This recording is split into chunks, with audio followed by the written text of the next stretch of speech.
Good morning, everyone, and thank you for being with us here on the stream on this Thursday. It is, let's see here, February 5th. I'm Elise Seedy, and we're so happy to have you with us today.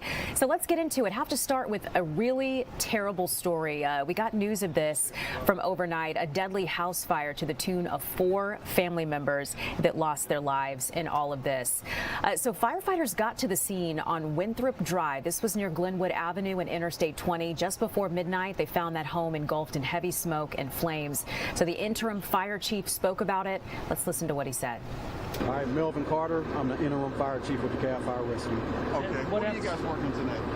Right now, we pulled up on a single-family dwelling. We had reports of entrapments upon arrival. Crews were able to remove one victim who was transported to Grady Hospital. That victim was pronounced dead at the hospital. We also had an additional 3 victims that were inside of the home who have also been pronounced deceased at this time. So we have a total of 4 dead, is that correct? Yes, sir. We have a total of 4 victims total. And do we have any idea, were these all same family members, or is this one family, or what's going on with the potential relationship? We did speak to one member of the home, and she did identify them all as family members. What their relationship is, I'm not sure. Adults, what can you give us as far as information? I'm not the names, but potential ages, that type of stuff. So we have 4 victims, all adult victims, 1 female and 3 males. Do we think these are all senior citizens, or is it too early to know that? It is too early to know that at this time. What about the cause of the fire? I assume under investigation, but what can you tell us? Yeah, cause of the fire is still under investigation right now. Our investigators are on scene, and they'll be looking to make a determination soon. Do you have any idea where the fire started? No, sir. We don't have any idea of where it is. Okay, what about these weather conditions? I know I saw the smoke driving over here from the interstate. So was it tough for you guys? No, it was it's a windy night, so those bring about some additional, concerns that we have to account for, but it didn't have a huge impact on the fire. This being along down a dead-end road, did you have a long hose pull? Was the hose pull long, or was that fairly normal? No, we did. It was a fairly long water supply that we laid, but it wasn't anything that impacted the results of the fire. And I guess this is terrible. How do you guys handle this? How are your men and women dealing with all this? Absolutely. When we have calls such as this, we lean on we have a system team that we call out and peer support team as well. So they come out and check on our guys just to make sure that everybody's doing okay mentally. Just a terrible night. Absolutely. Did you have any questions? They wanted me to get what time it started. I don't have an exact time that the fire was dispatched. Appreciate you. Thank you all so much. Thank you. Now, just a heartbreaker there, just hearing from interim fire chief Melvin Carter with DeKalb County Fire there. So a family member who spoke with reporters off camera ended up saying that 2 of the deceased are his mom and his dad. Authorities have confirmed the victims included 3 men and a woman, but we still have not heard about their names or how old they are just yet. That information hasn't been released. We also don't know the cause of that fire because that remains under investigation. But again, just a terrible outcome to a terrible story here. This deadly fire killing 4 members of the same family in DeKalb County. Let's turn now to some of the other headlines that we're on top of for you this morning. Beginning with this one, crews have been working around the clock to try to clean up the Flint River after a massive jet fuel spill at Hartsfield-Jackson International Airport. Spokesperson with the EPA estimates 10,000 gallons of jet fuel leaked from what state officials described as a faulty fuel pit hydrant attached to a fuel system pipeline burst north of Terminal T. So absolute mess. EPA says the fuel leaked into the airport stormwater system, then into the Flint River. And the problem here is that that's used for drinking water. So we know workers continue cleaning up the Flint River next to the airport. They did that for most of Wednesday. Still a lingering scent of fuel in the air around the river. So the EPA is saying about 80% of the jet fuel from the river, which is about 8,300 gallons of that 10,000 gallons, along with 28,000 gallons of petroleum, had contact with the water and 5 cubic yards of oil contaminated debris. Just to put into perspective how big of a mess that this created. City officials in Griffin had to put out an urgent advisory not to drink the water on Friday. That was lifted later in the day. Georgia Environmental Protection Division says the water pumped from the Flint River is safe after testing negative for glycol. But despite that, some Griffin residents are still saying there's an odor that's coming from their faucets. So again, to try to address the concerns of so many of the people living there in Griffin, here's what a spokesperson for Georgia EPD said. They said all drinking water intakes below the impacted area have been notified. It's unclear if any drinking water intakes have been impacted based on the information available at this time. But EPA says it's not clear when cleanup will be completed, but crews are working around the clock. But again, the message to those folks in Griffin is that the water coming from the Flint River is safe. That is according to the Georgia Environmental Protection Division. Well, switching gears now, a crowded field is forming to replace Marjorie Taylor Greene in Georgia's 14th congressional district. So by the filing deadline, 22 candidates had qualified. That includes 16 Republicans, 3 Democrats, 1 Libertarian, and 1 Independent among the mix. So even with the candidate dropping out, election officials say the large field is making a runoff likely here. I mean, it's safe to say that could very well likely be the outcome. So Greene resigned from Congress following a very public break with President Donald Trump. You've seen the headlines. You heard the sound bites of what was going on between those two. And in interviews with Fox 5, Marjorie Taylor Greene said she was frustrated by what she called the political industrial complex and said Republican leadership was failing to deliver on its America First promises. So she said she chose to step down to spare her family in the district from what she expected would be a divisive primary fight.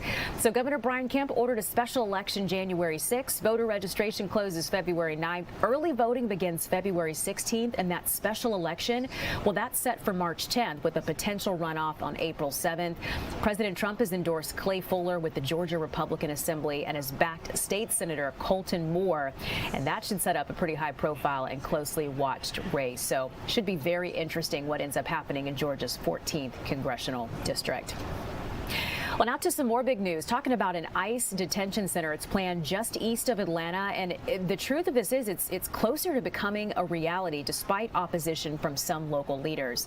So officials in the city of Social Circle, which is where this would be, they say they learned this week the U.S. Department of Homeland Security is in escrow on a vacant warehouse, and they're moving toward a final purchase. So that site would be converted into an immigration detention center. They say DHS has conducted engineering evaluation. They've done the testing here. They've looked at local utilities and the works. They're not sharing those documents, though. And from what folks are saying in Social Circle, those who are in charge of the city, they're saying they've not been included in the planning process, and they want information and a timeline in writing. So Representative Mike Collins told city leaders the facility is located along East Hightower Trail. He says it could be housing detainees as early as April. So we're not talking about a long timeline here. This could happen soon. And he's saying he's in support of ICE. He's saying he voiced support for ICE enforcement efforts, but he also acknowledged that he's not quite sure that the city of Social Circle can support the infrastructure that would be needed to support this facility. We're talking 5,000 to 10,000 detainees that could be housed here. So according to a 2023 Migration Policy Institute study, there's about 479,000 undocumented immigrants in Georgia. So we have reached out, Fox 5 has reached out to ICE for comment. And when we hear back from that, we'll be sure to let you know what's happening there. Let's get to some UGA sports news right now. This is word coming in from about a football player there at UGA. A freshman there is facing some legal trouble. So we're talking right now about London Seymour, a defensive lineman in the Bulldogs 2025 recruiting class. Well, he was arrested earlier this week on several counts of property damage. That's according to law enforcement records there. He was booked and later released, but details surrounding what exactly happened haven't been released just yet. Haven't been able to get our hands on those. So far, UGA Athletic Association hasn't commented on his status with the team or whether any disciplinary action will be taken. But if his name sounds familiar, that's because he's the son of former UGA standout Richard Seymour, a legendary defensive tackle who went on to become a first-round NFL draft pick, 3-time Super Bowl champion with the New England Patriots, and a Pro Football Hall of Famer. So we are talking about his son here. And of course, we will continue to follow this developing story as soon as we get any details about what exactly went down more behind that arrest. Well, turning now to a multi-county mail theft investigation. It's led to the arrest of a man accused of stealing hundreds of pieces of mail across West Georgia. So the man accused was busy, according to authorities. Anthony Evans was found with credit cards, checks, tax documents, all dating back to October. He faces charges of theft by taking and possession of stolen mail. This is out of Haralson County. Deputies think he might be connected to thousands more thefts across Douglas, Paulding, and Carroll counties. Just to put this in perspective, thousands. Authorities tracked a black rental car seen on surveillance video, what you just saw there a second ago, finding a massive backlog of stolen mail, additional items discarded near Candy Kitchen Road. So recovered mail has been turned over to the U.S. Postal Inspection Service, which will document and try to return those items. But that's a process that could take a while. It could take up to a month to get those back to hopefully in a spot where it can be distributed to people who should have received that mail. Officials say the total number of victims could reach into the thousands, which is pretty wild. On to this one now. 5-year-old mother and father facing several felony charges after their 5-year-old son died Wednesday morning. This was following days of being on life support. So here's what we know about this terrible situation. Cobb County 911 got a call February 1st, just after 6 p.m. from a mother and father who'd been performing CPR on their 5-year-old son for minutes. That's according to Marietta Police. And we're talking about the woman and the man you see on your screen there. So first responders got to the home on Ramona Street. They found the parents next to the boy. They say he was lying on the floor unresponsive. So firefighters took over CPR. The boy was taken to Kennestone Hospital, then lifted to Children's Healthcare of Atlanta. So he was on life support for a few days, but then he was pronounced dead February 4th. Through a detailed investigation, detectives charged the mother and the father in connection with their son's death. So Division of Family and Children's Services has taken custody of the parents' other 4 children. Alexis Etram, 31 years old, charged with 5 counts of cruelty to children in the 2nd degree. And then Michael Horn, who's also 31, charged with aggravated battery, aggravated assault, cruelty to a child in the 1st degree, and 4 counts of cruelty to a child in the 2nd degree. According to an arrest warrant for Horn, he, quote, inflicted blunt force trauma that led to the child having internal bleeding, to include that on the brain. So we're talking about their 5-year-old son, these two accused of torture by all accounts. Goes on to say the mother allowed this to take place in front of the children in the home and made no effort to stop the abuse. This is what we're hearing from Cobb Police. So both of them booked into the county jail. Investigators say charges are likely to be upgraded as they get additional evidence here. So what we don't know, though, remains unclear the circumstances that led up to this little boy becoming unresponsive, and investigators didn't say whether the other 4 children showed signs of abuse. It's 11:13 now, and to a story that I know so many of you have been following right along with us, an emotional video that was posted by Today host Savannah Guthrie and 2 of her siblings just begging for their mom to be returned home safely. It was heartbreaking to see the video, just to see and to hear what that family's going through. So authorities believe 84-year-old Nancy Guthrie was taken from her Arizona home against her will over the weekend. Investigators say right now they don't have a person of interest and they don't have a suspect. So Fox's Kaylee Schuyler is joining us now from Tucson, Arizona. And Kaylee, good morning to you. Thanks for being with us today. If you watched the video, as so many of us did, you saw that family was saying that they acknowledged reports of a ransom note, right? Yeah, it's a very tearful and emotional, nearly 4-minute-long video, and the family is just pleading to get their mom back. And they describe Nancy as caring and loving and funny, but they also talk about a medication she needs to take every day, and they say she needs that to survive. And now this investigation is on day 5. And when Savannah brings up the ransom note, she looked at the camera and says they're ready to talk, but they need proof that Nancy's alive. We live in a world where voices and images are easily manipulated. We need to know, without a doubt, that she is alive and that you have her. We want to hear from you, and we are ready to listen. TMZ and some local news stations say they received the ransom note through email and then turned it over to investigators. The note reportedly is asking for millions in cryptocurrency in exchange for Guthrie. And the outlets say it includes details about Nancy and the crime scene that aren't public knowledge. Nancy was last seen Saturday night when she was dropped off at home after dinner with family. The next day, someone from her church contacted the family when she didn't show up to service. She was later reported missing, and the sheriff is now calling it an abduction. Last night, we saw a lot of activity at Nancy's house. Pima County Sheriff Department, Border Patrol, and the FBI pulled up and put crime scene tape around her property. They were seen working in the back of the home and also in the garage. The Sheriff Department said detectives were conducting follow-up work at the home and in the neighborhood. But earlier this week, investigators said they had cleared the crime scene and turned the house back over to the family.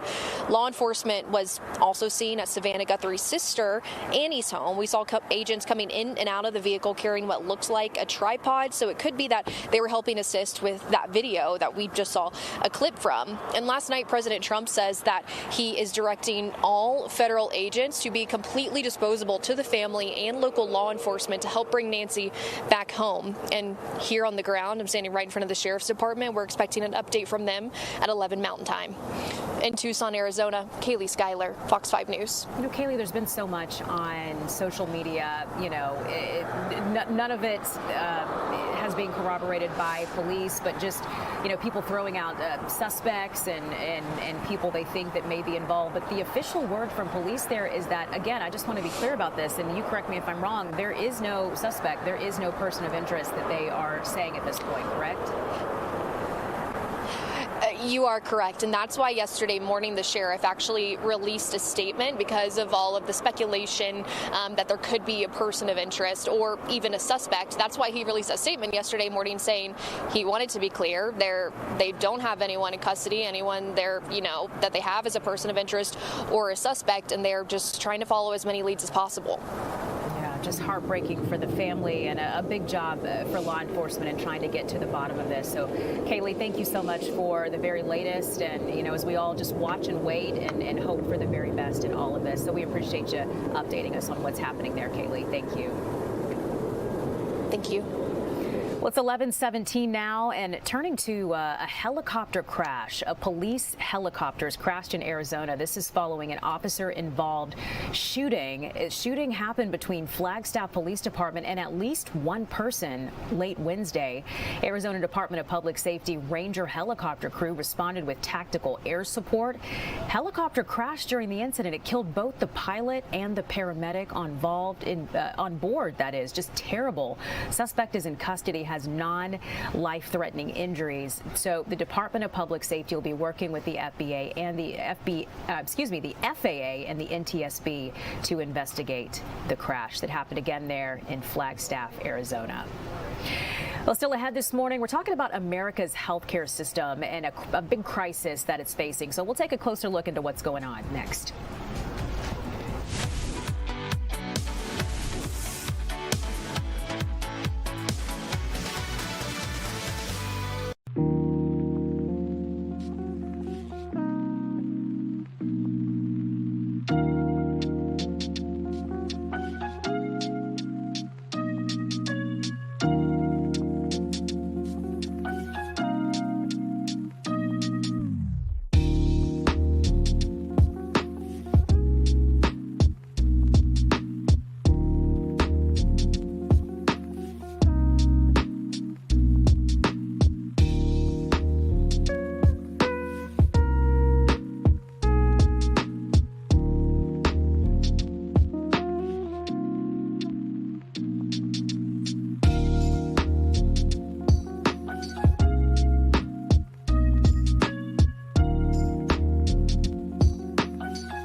Welcome back, everyone, and happy Thursday. Just a quick reminder, we're glad you're streaming with us, first of all. You can catch us on Fox Local, on YouTube, and on TikTok as well. And I'm actually on TikTok right now, scrolling through some of the comments you guys are leaving here on the stream. So I want you to know I see it. If you've got some questions about maybe a story that we're covering or some thoughts you'd like to share, just know that I am looking at it, and if it's something that we can address here, we certainly will. All right, it is 11:20 now. Let's turn our attention to something else. So America's healthcare system is facing a growing crisis, and it's not because of technology or treatments, but because there simply aren't enough people to deliver care. So new research shows that more than 702,000 healthcare jobs go unfilled every month nationwide. That is wild, and more than double the number of unemployed healthcare workers available to fill them. So here to talk a little bit more about this problem and the concern, the impacts that could have here in Georgia, is Steve Beard, Chairman and CEO of Co-Vista. So, Steve, thank you so much for being on with us today. Good morning to you. Good morning. Thanks for having me. Hey, let's dive into this. I mean, what does your research show on the state of healthcare workers, Steve? Yeah, so two very important headlines I'd call out for you and your audience. The first is that U.S. healthcare enters the year substantially understaffed. And we talked a long time about workforce shortages in healthcare, but what our research really focuses on are the implications of that shortage for quality of care. You know, as you mentioned in your open, there are many, many more openings in healthcare than there are applicants to fill them.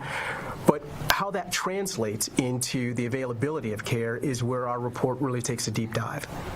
So why is there a shortage right now across the country? I mean, you mentioned this is a problem here, but it's all over the place. So what's driving the shortage? Sure, it's a national problem, and it's really driven by a large and growing asymmetry between supply and demand. On the demand side, we've got an aging population in the United States, baby boomers entering the later stage of life. By definition, they're going to rely much more heavy on healthcare infrastructure for their well-being and vitality. Even as that demand grows, the pipelines, the traditional academic pipelines to create clinicians hasn't grown to meet that demand. So you've got growing demand, you've got static supply, and that's creating real pain points for Americans everywhere who look to U.S. healthcare to support them. You know, speaking of a problem, one of our TikTokers just posted this question to that. Chardonnay said it's because it's too expensive to get a degree or a certification. I mean, I can imagine that, Steve, that does play a role in all of this as well. Well, look, I think for most students, the cost of attendance is one of the important barriers to pursuing higher education. But, you know, we believe that increasingly employers are willing to participate in the payer mix because this acute shortage is so critical to their success in patient care. So I would encourage your TikTokers and other viewers to be on the lookout for scholarships and other employer-sponsored programs that are designed to help grow the pipeline of talent into healthcare. Mm-hmm. So we're talking about the problem, right? The problem has been identified here, but who is responsible for solving a problem like this? And I mean, what does the solution even look like?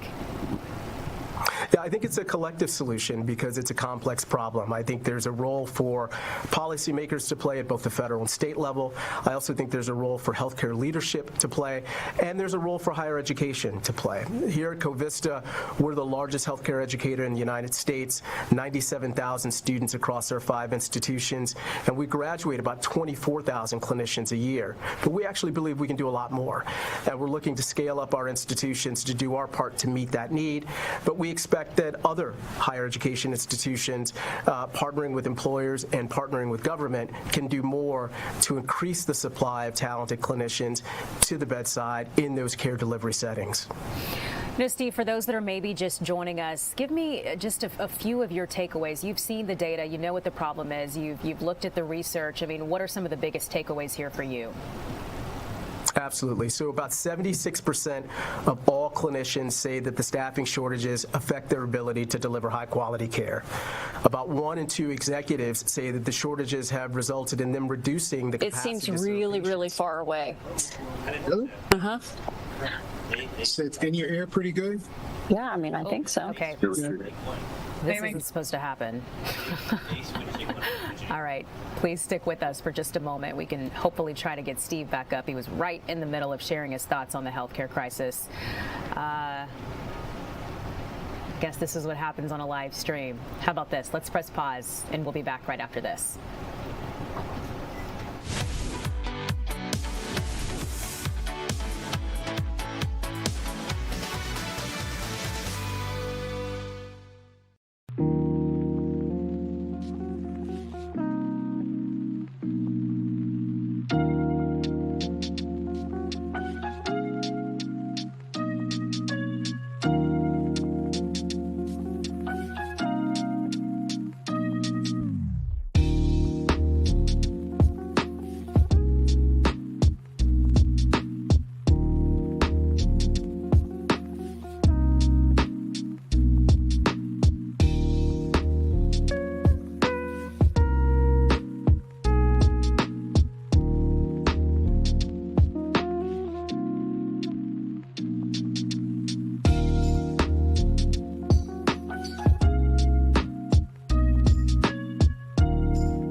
Welcome back, everyone, and thanks for being with us here. It is 11:27. Let's get to some more of the headlines that we are on top of for you today, beginning with this one. The White House may install a statue. This is interesting, honoring a popular Italian explorer. President Trump is taking steps to install a Christopher Columbus statue near the White House. So a new statue is expected to be a restoration of one that was dumped into the Baltimore Harbor by protesters back in 2020 during demonstrations against institutional racism.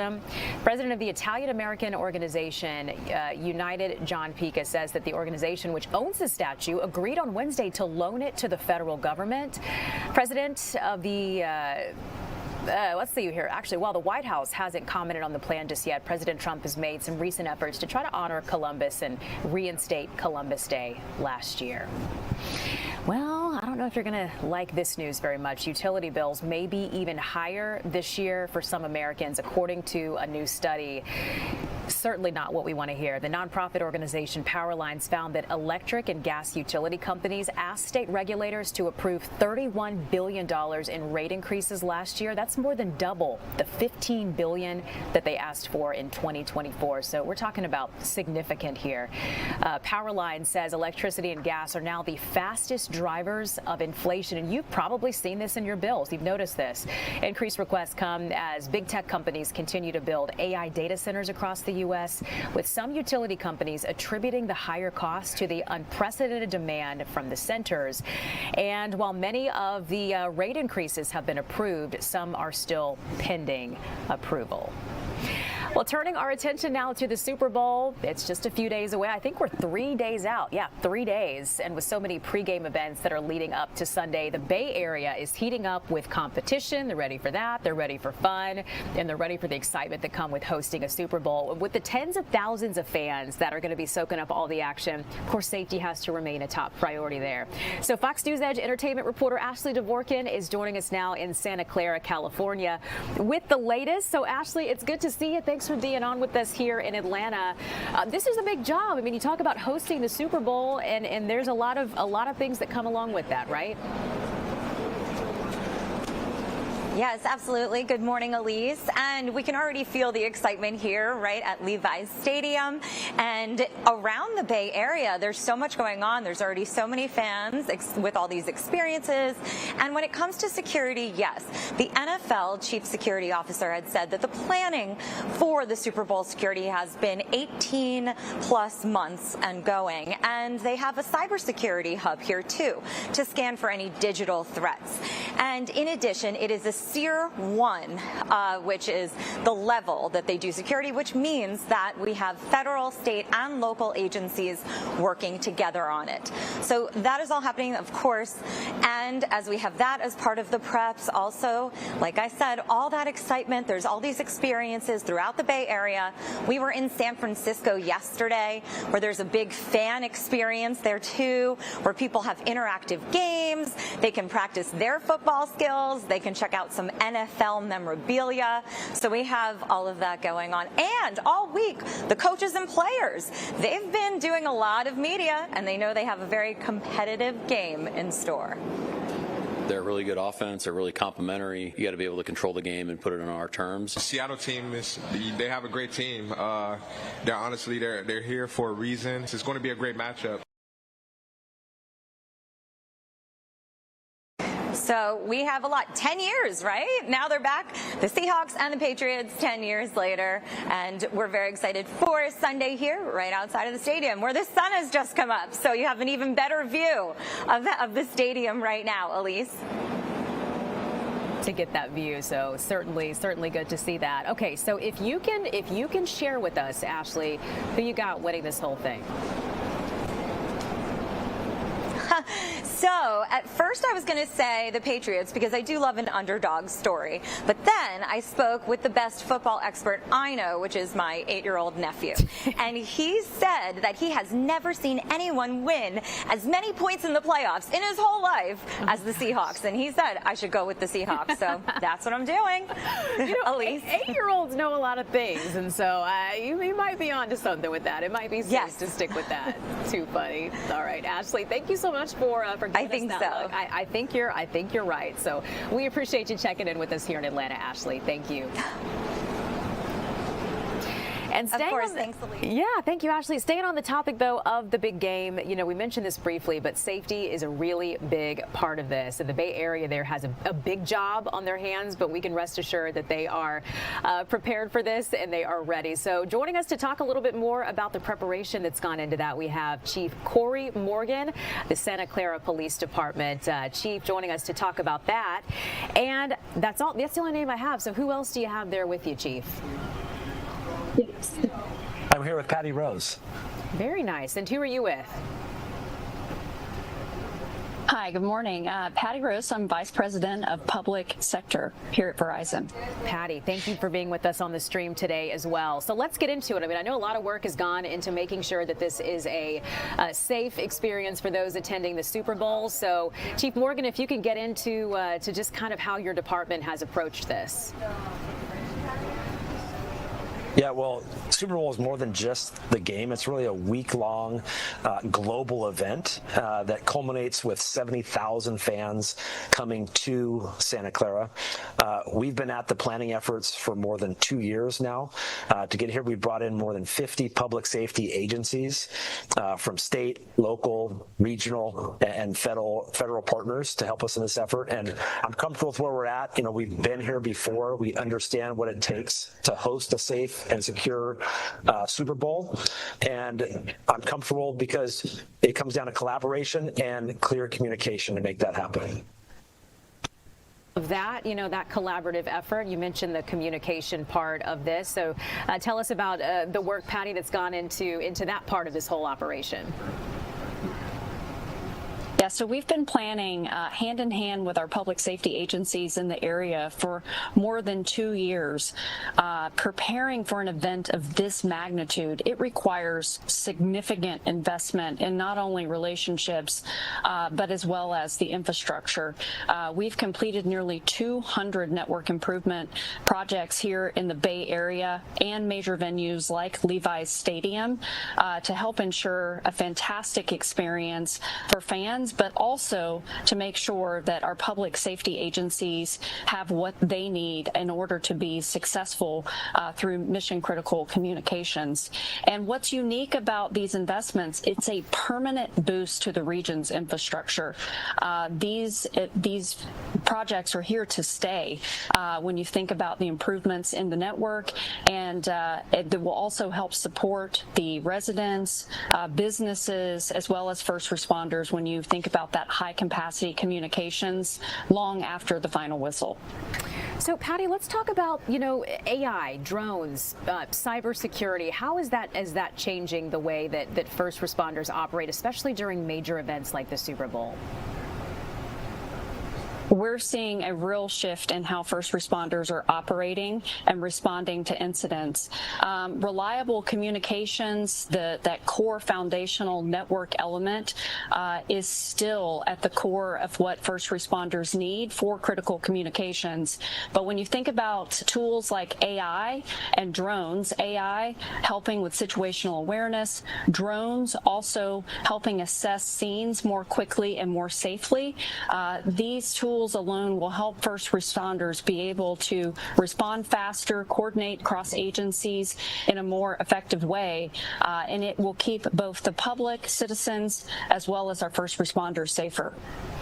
Why don't I get your take on that, Chief Morgan? I mean, I can imagine, being the chief of police, the importance of your officers and your team being supported. So, I mean, how do you feel knowing that you're heading into this huge event? You guys have done your work, but that you also have the support on the back end of this in case something does end up going wrong? Yeah, game day in Santa Clara is a complex public safety action. We deploy problem solvers, not just responders, and we want them operating in the context of our deployment under a simple feedback loop. We want them to know, what am I seeing? Who else needs to know? And have I told them? And that last part is rarely done face-to-face, and we really do rely on partners to help us navigate different communication platforms to help that information flow freely so that we can respond not only quickly, but we can respond effectively.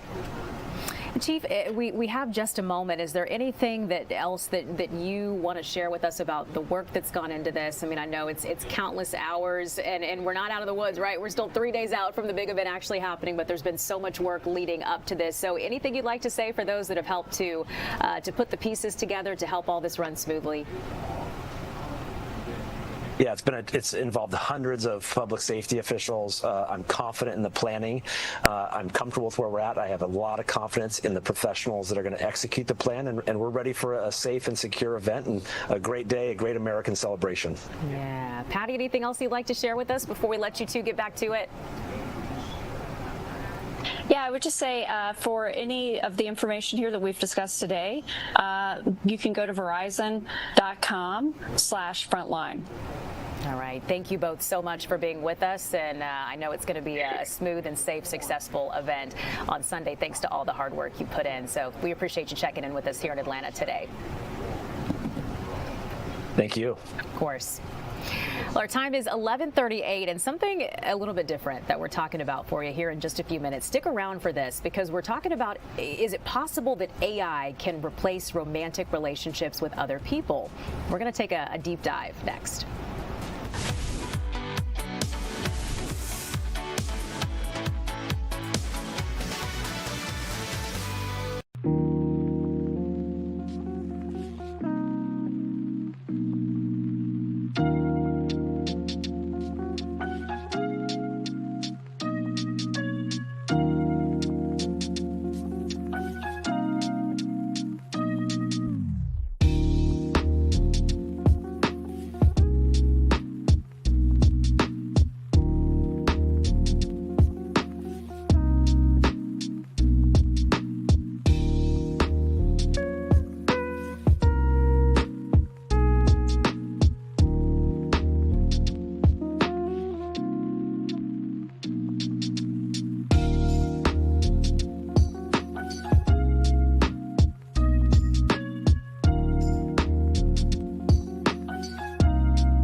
11:41. Welcome back, everyone. So legendary Atlantan Hank Aaron is being honored by a school that he was really involved with. So to talk a little bit more about what's going on there, we have our Chris Rosenthal, and he is joining us live with the latest on this. Do we have Chris?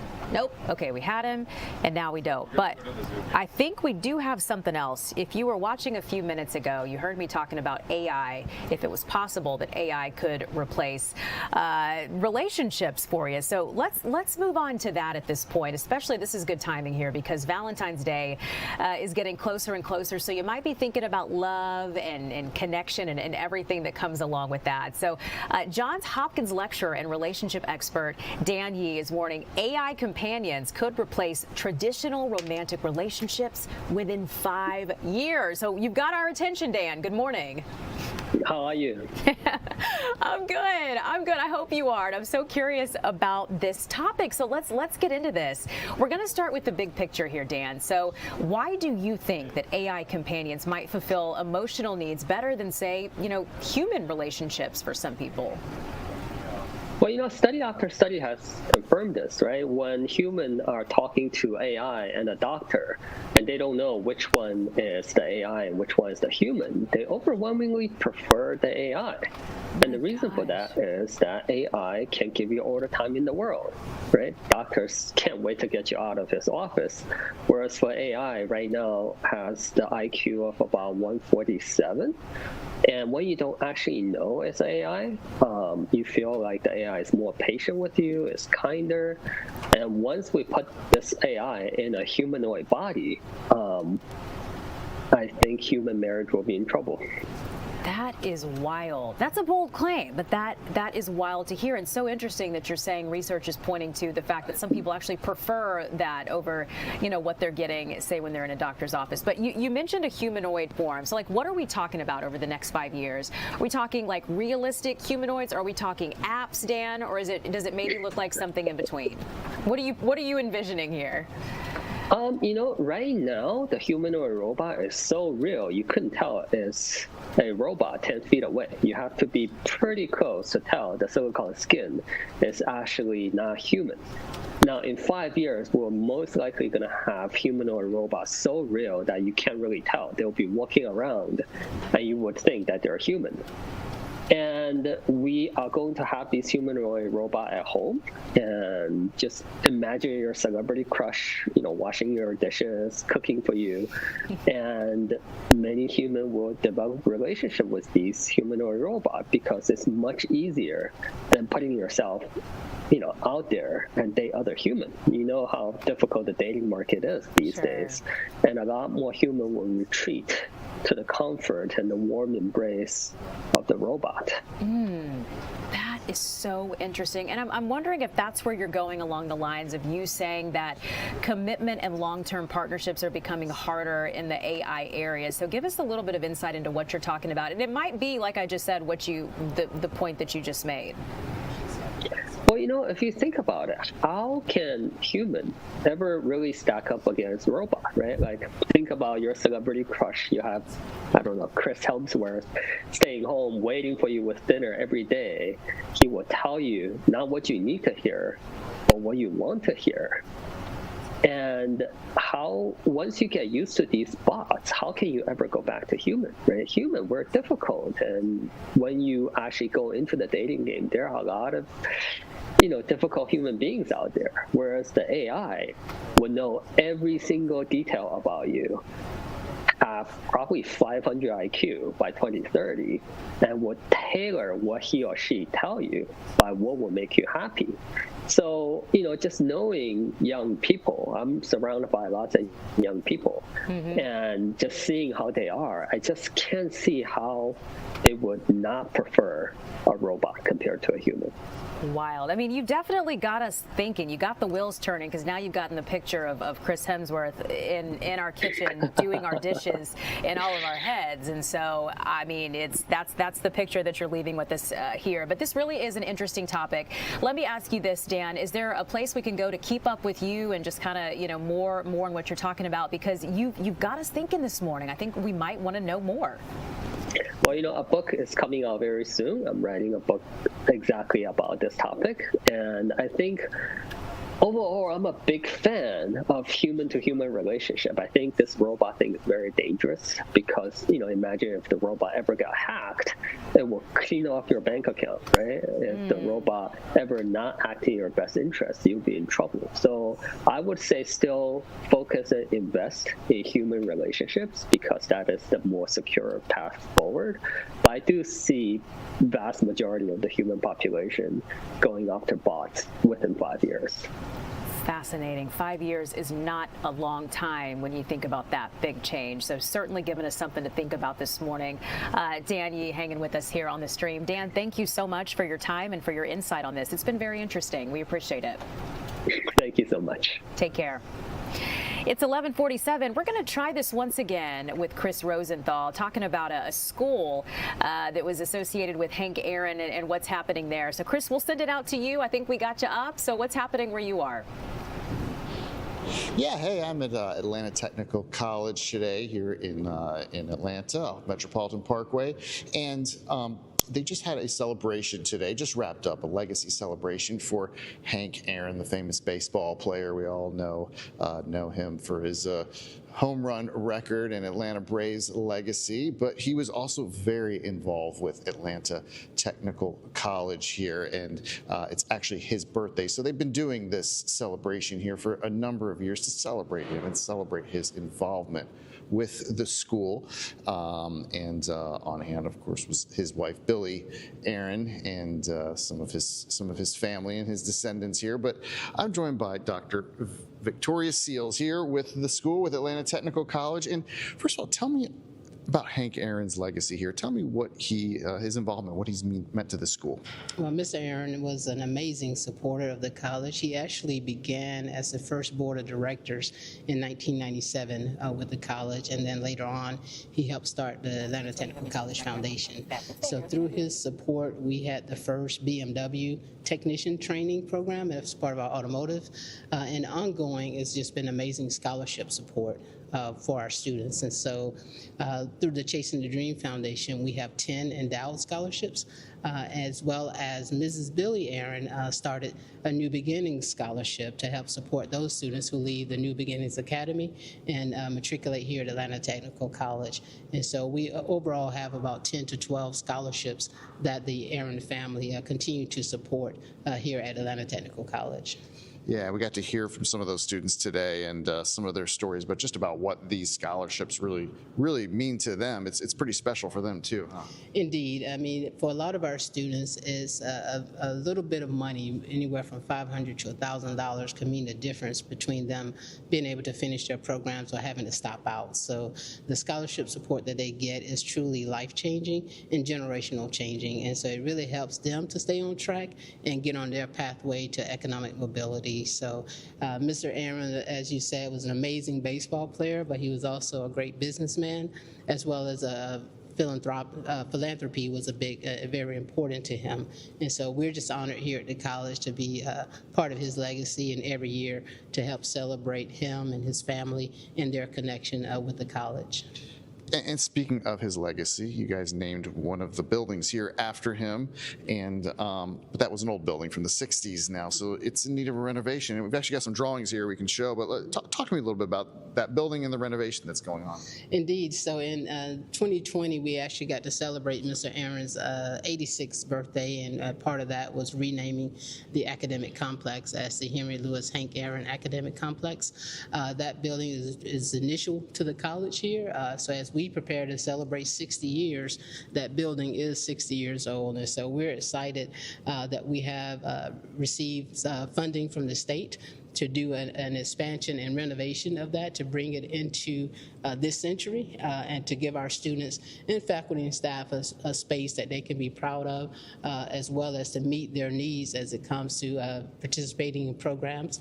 We're excited that that building will house our Center for Artificial Intelligence and Manufacturing, as well as our Center for Design and Media. So we're excited to get it underway starting this May, and we're hopeful that it'll be completed in July of 2027. Wonderful. $28 million project and beautiful renderings here. Again, looking to be complete by summer of 2027. Back to you guys. Yeah, certainly going to be beautiful. So looking forward to getting to see the finished product in a few years. Chris, thank you so much for showing that off today. All right, our time now is 11:51. We got to take a look at this. Take a look. We love Weather People. That is a building that's honoring all of our weather folks here at Fox 5 Atlanta.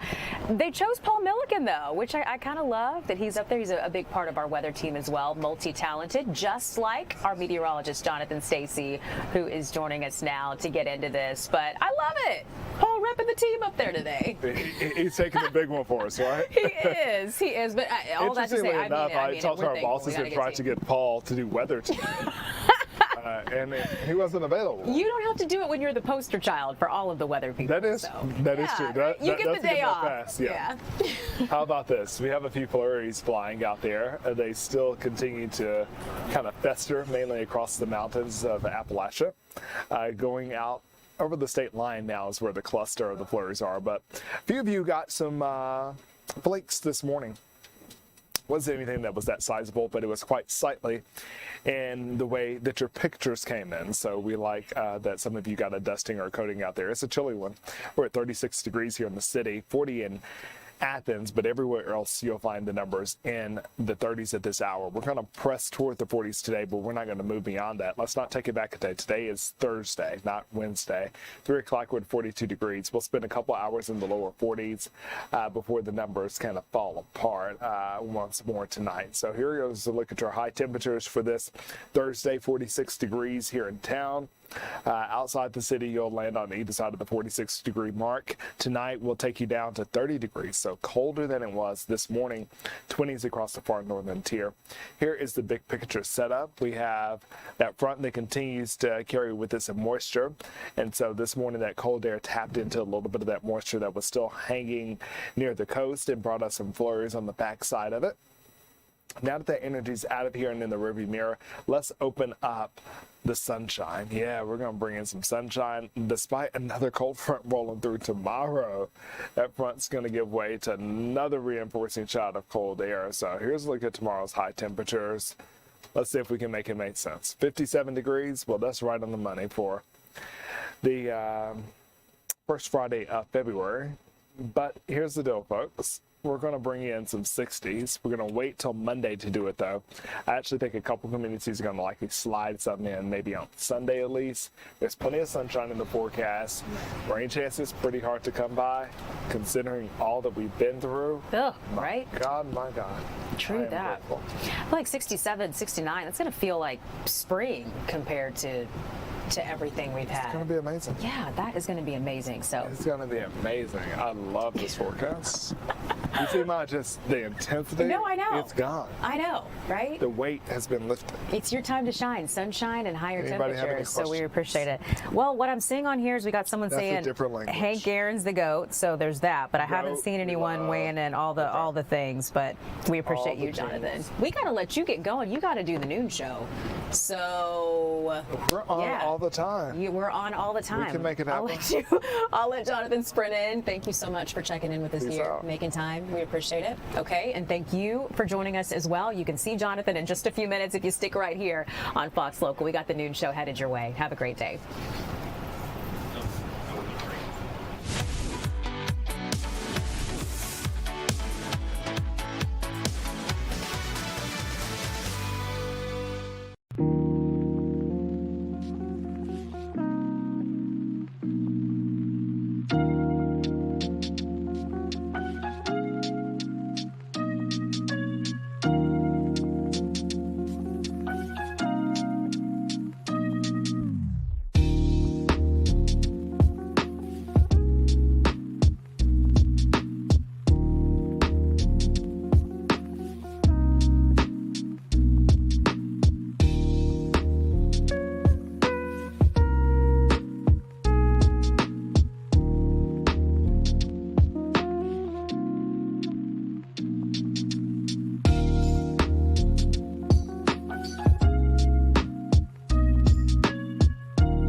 Fox 5 News at Noon starts right now. Police make an arrest in a shooting inside a library. We'll tell you what we know about this crime. Plus, elementary school students assaulted while at recess, and police say the suspect isn't much older than them. We'll explain. A morning that started out with flurries, and at this hour, we're still flirting with freezing. We'll talk about a warm-up that's on the way next to my Fox 5 Storm Team 4. But we do begin this hour with a tragic fire in DeKalb County that left 4 members of the